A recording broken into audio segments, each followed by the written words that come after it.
First things first, Bianca. I've been a big fan since you've debuted in NXT and WWE. I remember seeing you at Download Festival a couple of years ago,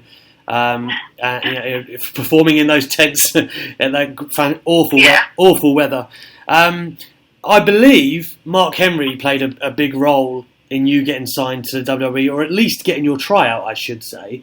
Talk to me about that relationship and what he did for you, I guess.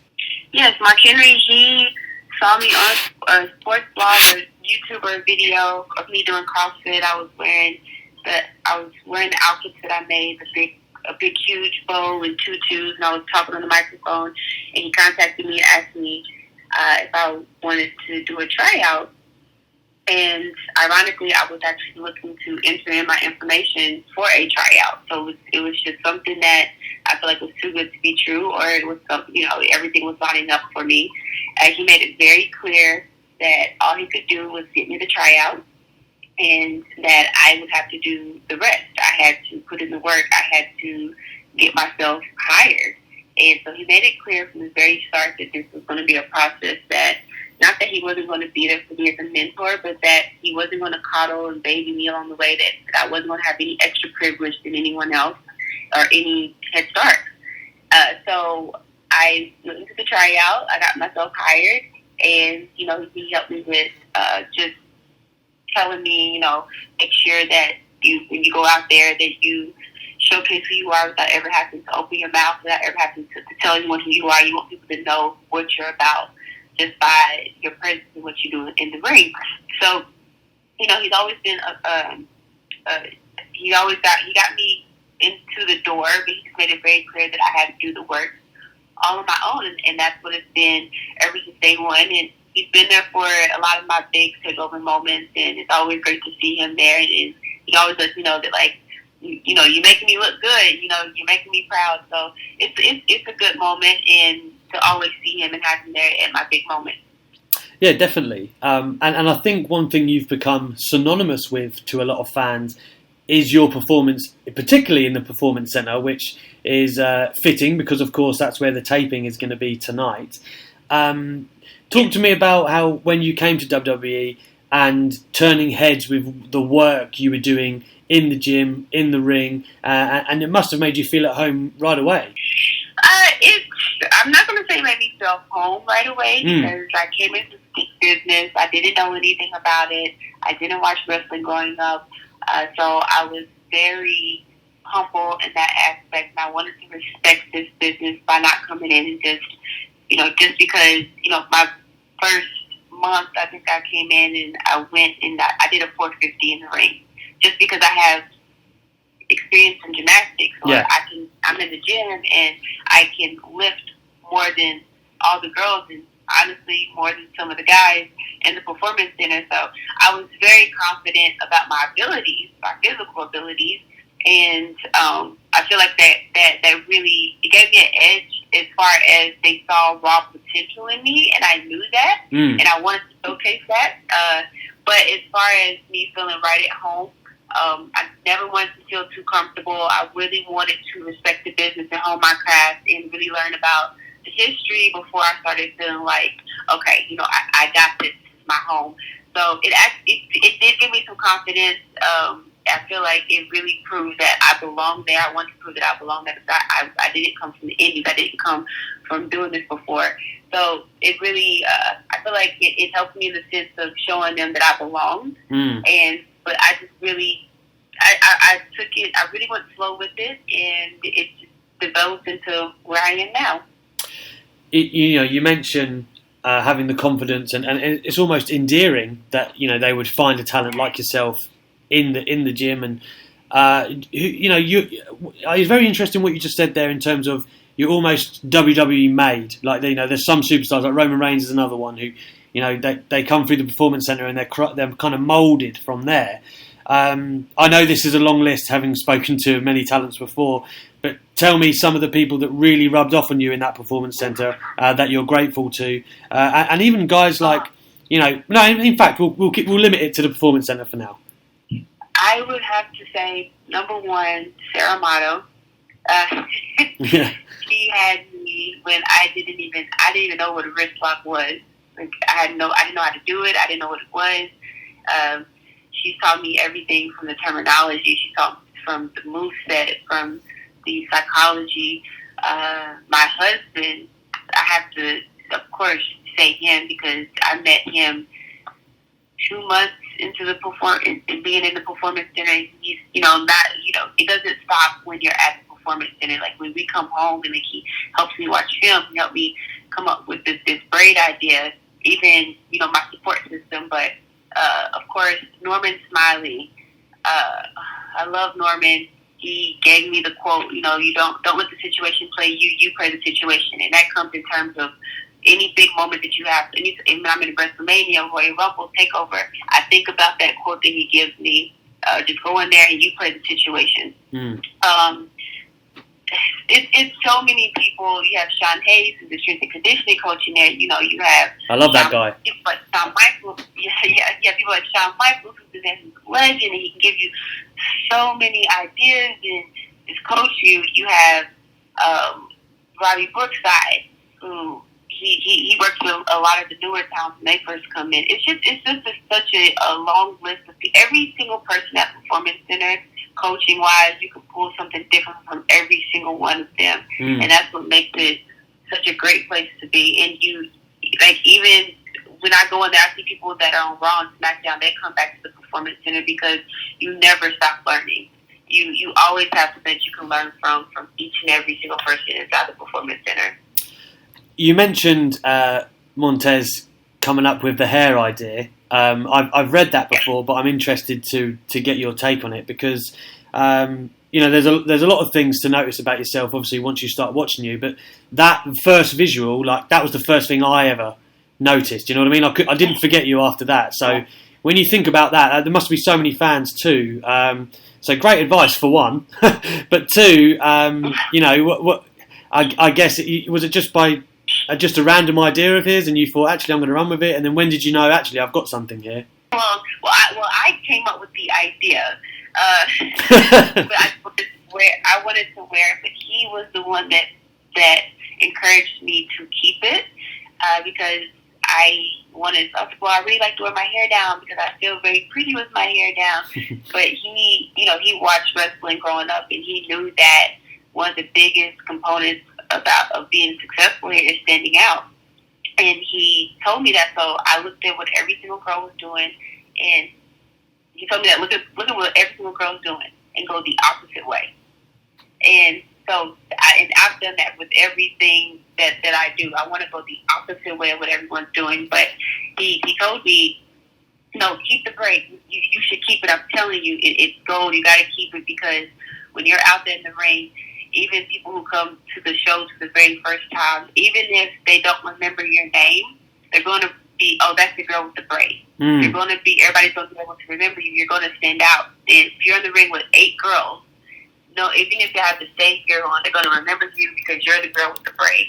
And so it really stuck with me with the braid, and it stuck with me with every single aspect of my character. So he really helped me.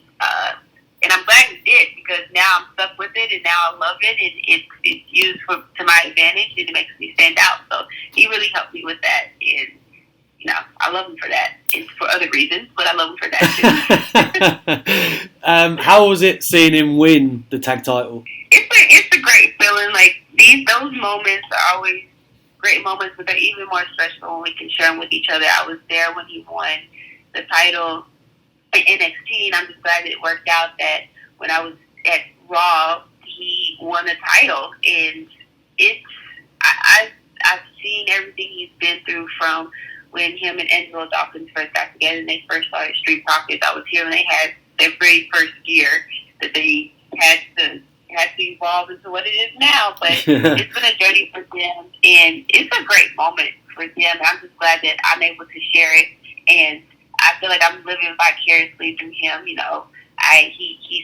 is his second title. I'm still going after my first one, but his success is my success. And so I'm like, well, I kind of won too.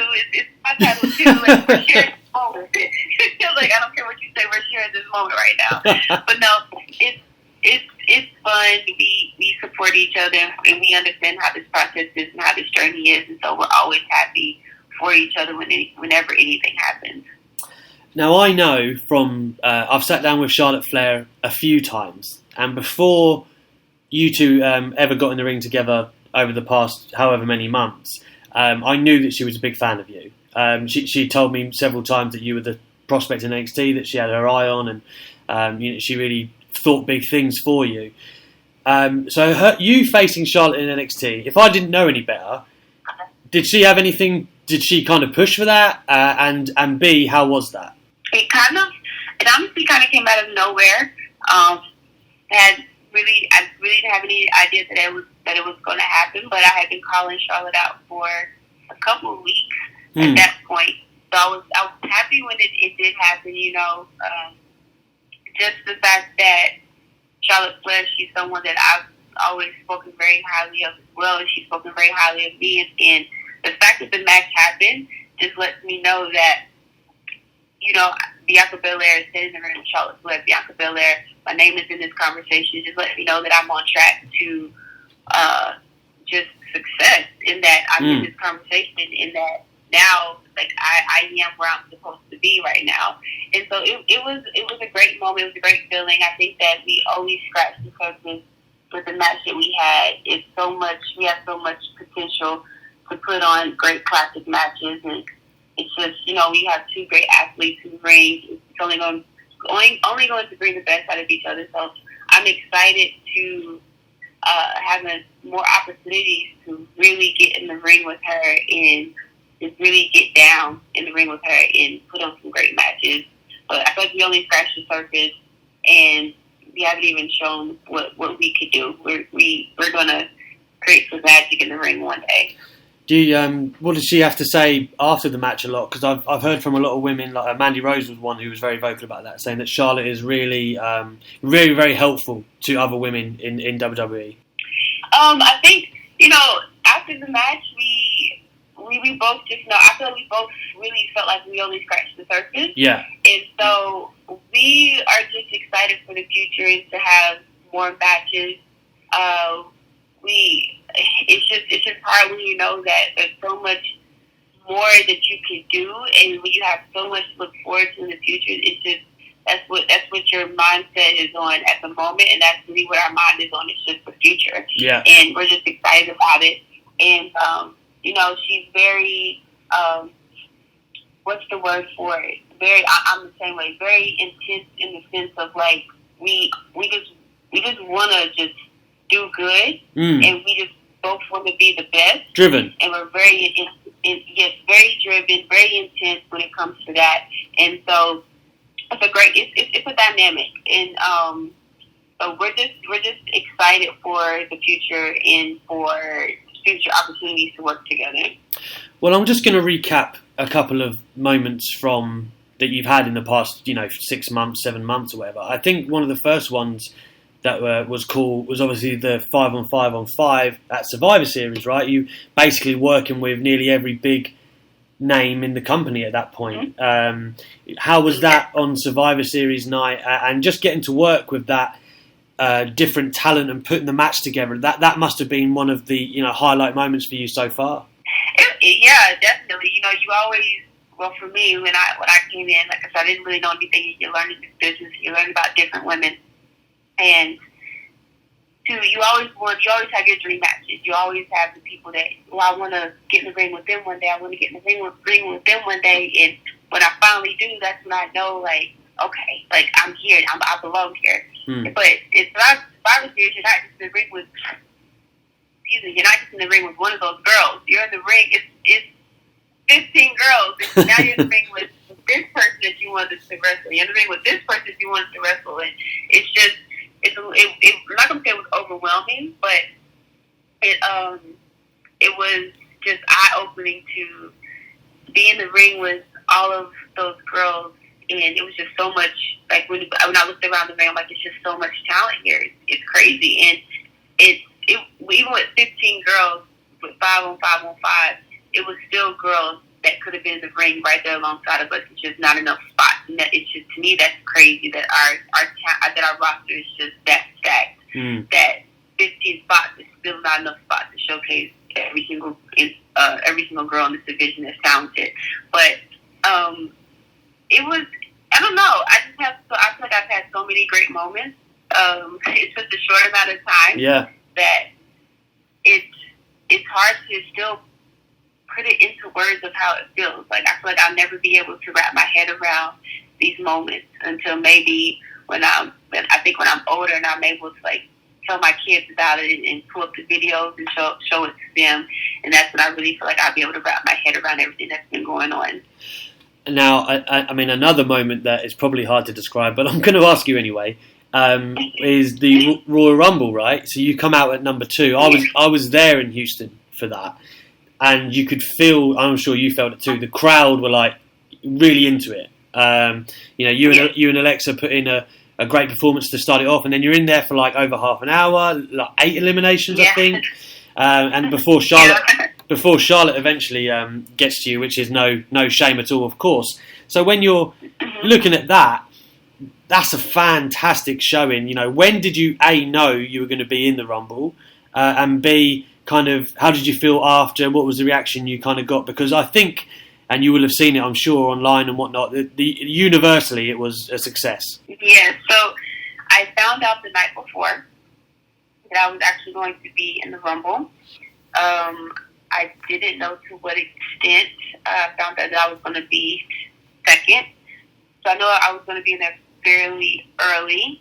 I had no idea for how long or how many eliminations. And so, but once I found out, like, you know, I was going to be highlighted pretty heavily, I was just excited because I feel like for almost 4 years I've been in NXT and I've been proving myself.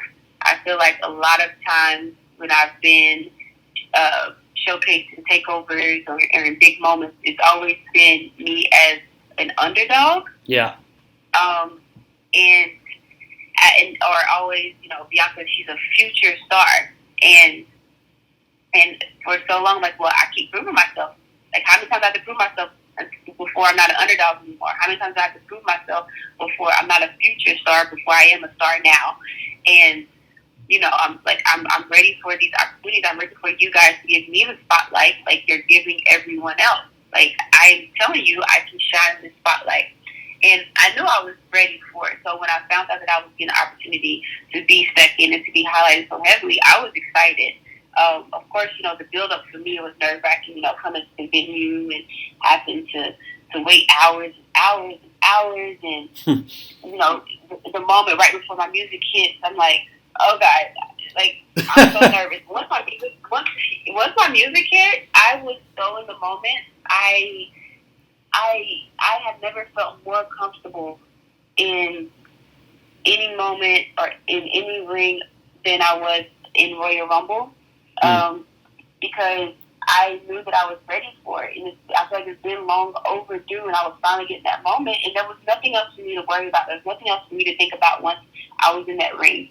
And I just let my body take over, and I let my body do what it does. And I usually when I'm in the ring, in big moments, it goes by so quickly. It happens so fast. And afterwards, I'm like, I want to do that again. It happened too quickly. Not Royal Rumble. I feel like I literally felt every minute of those 33 plus minutes that I was in there. But that was because I wasn't thinking. I was just enjoying it. I was soaking it in, and I was enjoying showcasing who Bianca Belair was to the world, and finally, you know, letting people see who Bianca Belair was, because a lot of people didn't know. You know, I was getting tweets like, I had no idea who Bianca was. I've never seen her before. Who is this girl? Where's she been hidden? Or the tweets of, oh, Bianca Belair, she's so good now. I'm like, no, it's not that I'm good now. I've always been good. Yeah. I just needed that spotlight, and I'm finally getting it. And I'm just so grateful that I was given that spotlight to showcase myself. When you come back from the Rumble, this must be a weird thing as well, because obviously it's different to NXT. Is it like, are you seeing like Vince McMahon afterwards? Is it Triple H there? Like, what kind of people are greeting you, and what are they saying? Yeah, so afterwards, I definitely went and shook Triple H and Vince McMahon's hands. Royal Rumble is very crazy, very chaotic. So, you kind of just want to get in where you can fit in. And I really, really appreciated the opportunity that they gave me, and I really wanted them to know. So they were busy, but I kind of just snuck in real quick and shook both of their hands and just told them thank you for the opportunity. But that was really all the time that I had to really talk to them. But that was very important to me to let them to just see my face and shake their hands, and because they really, I was really highlighted heavily, and I just really thought it was very important, as always, to just really thank them for the opportunity. And so that's all I really had time to do. But they definitely saw my face and shook my hand and heard me say thank you. So, yeah. So you mentioned that, how stacked it was, basically. That, the Survivor Series, that there's so many women. Now, I feel like, and a lot of people do, that NXT probably has the best women's division on the planet right now. Is that something you would go along with? And just talk about how special and how deep you see that division. Yes, I have nothing but good things to say about the women's division in NXT. I feel like it's so much talent. Even with War Games, where we had 8 spots, me and Yam ended up getting injured before, and we still had Dakota Kai who would come in and fill her spot.